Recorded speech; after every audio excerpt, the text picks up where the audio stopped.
1,00,000 మంది శివభక్తులతో కలిసి మహారుద్రాక్ష పూజలో పాల్గొనండి. వెంటనే కాల్ చేసి మీ పేరును నమోదు చేసుకోండి. సుమన్ టీవీ ప్రేక్షకులకు నమస్కారం. నేను మీ అనలిస్ట్ మందిరి కృష్ణారెడ్డిని మాట్లాడుతున్నాను. కిసాన్ క్రెడిట్ కార్డు మీకుందా? సెంట్రల్ గవర్నమెంట్ ఇచ్చేటువంటి క్రెడిట్ కార్డు వల్ల ఇద్దరికి బెనిఫిట్ వస్తుందా? ప్రతి సంవత్సరం కొంత డబ్బుని ప్రభుత్వం ఉచితంగా ఇచ్చేటువంటి డబ్బు మీ చేతికి అందుతుందా? ఒక ఇంట్లో ఇద్దరికి ఏ రకంగా ఈ కిసాన్ క్రెడిట్ కార్డు వర్తించాలని ఆలోచిస్తే ఇప్పటిదాకా భారత ప్రభుత్వం ఈ కిసాన్ క్రెడిట్ ద్వారా కొంత ఉచితంగా కొంత అప్పు కింద సంపాదించుకోవడానికి అవకాశాలు కల్పిస్తూ ఉంది.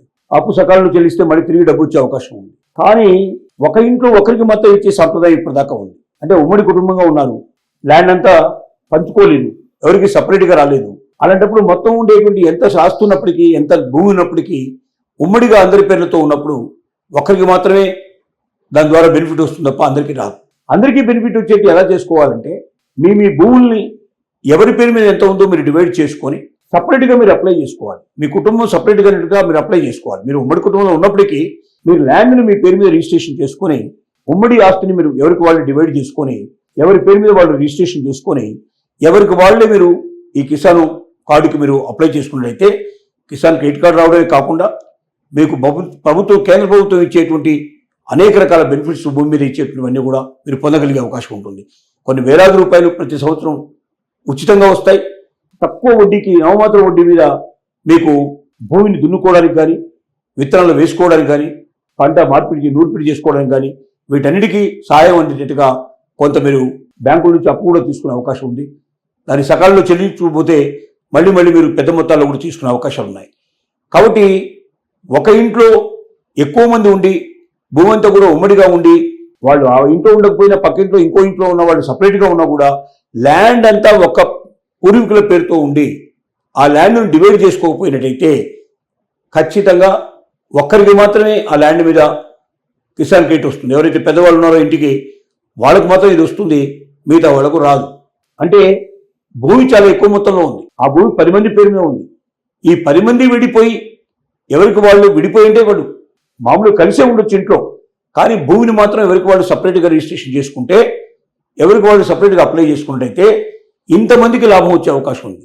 ఒకవేళ 100 ఎకరాలు ఉందనుకుందాం, 100 ఎకరాలు 10 మంది పేరుతో ఉంది, 10 మంది తలా 10 ఎకరాలు అయినాయి. తలా 10 ఎకరాలు చేసుకున్నప్పుడు ఒక్కరికి దొరికేటువంటి బెనిఫిట్ కన్నా 10 మందికి ఆ బెనిఫిట్ దొరికినప్పుడు చాలా పెద్ద మొత్తంలో ఈ బెనిఫిట్ దొరికే అవకాశం ఉంది. ఉచితంగా వచ్చేది పెద్ద మొత్తంలో వస్తుంది. అలాగే క్రెడిట్ కార్డు రూపంలో మీరు బ్యాంకుల్లో తీసుకున్నట్టు డబ్బులు కూడా మీకు బాగా వస్తాయి. కాబట్టి కిసాన్ క్రెడిట్ యొక్క సెంట్రల్ బ్యాంకు ఉద్దేశం కూడా అదే, చిన్న కారు సన్నకారు రైతుల్ని రక్షించాలి. వాళ్ళకి సకాలం లోపల పంటలు వేసుకోవడానికి కానీ కొనుక్కోవడానికి యూరియా లాంటి ఏదైనా ఎరువులు కొనుక్కోవడానికి కానీ విత్తనాలు కొనుక్కోవడానికి కానీ లేకపోతే పంటని మొత్తం టోటల్గా నూరిపించుకోవడానికి కానీ తర్వాత పంటని బస్తాల్లో ఎత్తేసేసి మనం మార్కెట్కి పంపించుకోవడానికి కానీ వీటన్నిటికీ అయ్యేటువంటి ఖర్చుల్ని ప్రభుత్వం ఉచితంగా ఇవ్వడానికి ప్రయత్నం చేస్తోంది. 2 సార్లు 3 సార్లు చొప్పున ఒకసారి సెంట్రల్ గవర్నమెంట్ ఒకేసారి కాకుండా 2-3 దప్పాలుగా ఇస్తోంది. ఇలా ఇచ్చే డబ్బుకు మళ్ళీ స్టేట్ గవర్నమెంట్ కూడా కొంత కల్పిస్తోంది. స్టేట్ గవర్నమెంట్ ఇచ్చినా సెంట్రల్ గవర్నమెంట్ ఇచ్చినా ఉమ్మడి ఆస్తి మీద ఒకరికే ఇస్తుంది తప్ప అందరికీ ఇవ్వదు.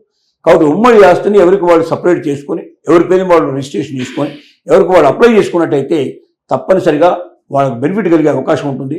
అలాంటి బెనిఫిట్ 10 మందికి కలిగినప్పుడు చాలా అందరికీ సంతోషదాయకమైన పరిస్థితి ఏర్పడుతుంది.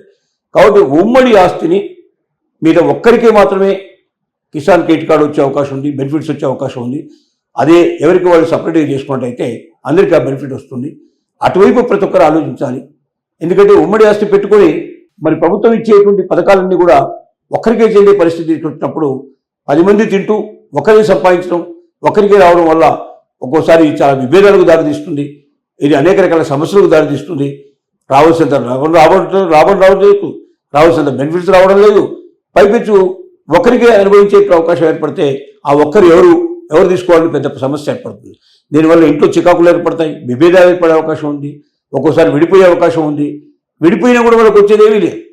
ఆస్తిని పంచుకున్నప్పుడు మాత్రమే ఎవరికి వాళ్ళకి సపరేట్గా రిజిస్ట్రేషన్ అయినప్పుడు మాత్రమే ఎవరికి వాళ్ళు సపరేట్గా అప్లై చేసుకున్నప్పుడు మాత్రమే వాళ్ళకి తప్పనిసరిగా అందరికీ 2 ఎకరాలు 3 ఎకరాలు ఒక ఎకరం ఉన్నా కూడా చిన్న కారు సన్నకారు రైతులకు కూడా కిసాన్ క్రెడిట్ కార్డు వచ్చే అవకాశం ఉంది. దానివల్ల వచ్చే బెనిఫిట్స్ అన్నీ వచ్చే అవకాశం ఉన్నాయి. ఇంత పెద్ద బెనిఫిట్స్ని మనం పోగొట్టుకోకుండా ప్రతి ఒక్కరికి రావాలంటే తప్పనిసరిగా ప్రతి ఒక్కరి దగ్గర కిసాన్ కార్డు ఉండాలి అంటే మీ పేరు మీద ఎంతో కొంత ల్యాండ్ ఉండి తీరాలి. అందువల్ల ఉమ్మడి పేరుతో చాలా లక్షల ఎకరాలు అట్లా ఉమ్మడి పేరుతో ఉన్నాయి, ఎంతవరకు డివైడ్ కాలేదు. కారణం వాళ్ళ మధ్య ఉన్న భేదాలు కావచ్చు, లేక దాని మీద ఎక్కడైనా కోర్టు కేసులో లేదా మరొకైనా కేసులో కావచ్చు, ఎవరైనా ఆక్యుపై చేసుకునే పరిస్థితులు ఉండొచ్చు. రకరకాల కారణాలు ఉన్నాయి. ఈ కారణాలన్నింటినీ ఒకసారి న్యాయబద్ధంగా కరెక్ట్ కాదా తెలుసుకొని రెవెన్యూ రికార్డులలో ఎవరికి వాళ్ళు సపరేట్గా 2 ఎకరాలు 3 ఎకరాలు ఎవరికి వాళ్ళు డివైడ్ చేసుకొని కొంత భాగం చొప్పున తీసేసుకుంటే వాళ్ళ పేరు మీద రిజిస్ట్రేషన్ అయితే చాలు. తర్వాత వాళ్ళందరూ కలిసే చేసుకోవచ్చు, ఉమ్మడిగా చేసుకోవచ్చు. ఉమ్మడి కుటుంబంగా ఉంటే ఇంకా చాలా సంతోషకరమైన విషయం. కానీ ఎప్పటిదాకా అయితే ఈ ల్యాండ్ని డివైడ్ చేసుకోమో అప్పటిదాకా ఈ ల్యాండ్ ఒక్కరికి మాత్రమే బెనిఫిట్ వస్తుంది, ఒక్క బెనిఫిట్ మాత్రమే వస్తుంది, అందరికీ బెనిఫిట్ వచ్చే అవకాశం పోతుంది.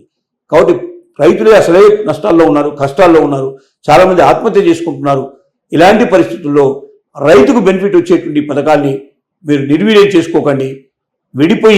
విడివిడిగా రిజిస్ట్రేషన్ చేసుకొని అందరూ అప్లై చేసుకొని మీరు కలిసి ఉన్నా విడిగా ఉన్నా అప్లై చేసుకునే విధానంలో అప్లై చేసుకుంటే మీ అందరికీ బెనిఫిట్ అవుతుంది. ఆ భూమి మీద ఎంత బెనిఫిట్ పొందాలో అంత బెనిఫిట్ మ్యాక్సిమం పొందే అవకాశం ఉందని ఇలాంటి ప్రతి రైతు ఉపయోగించుకోవాలని కోరుకుంటున్నాం.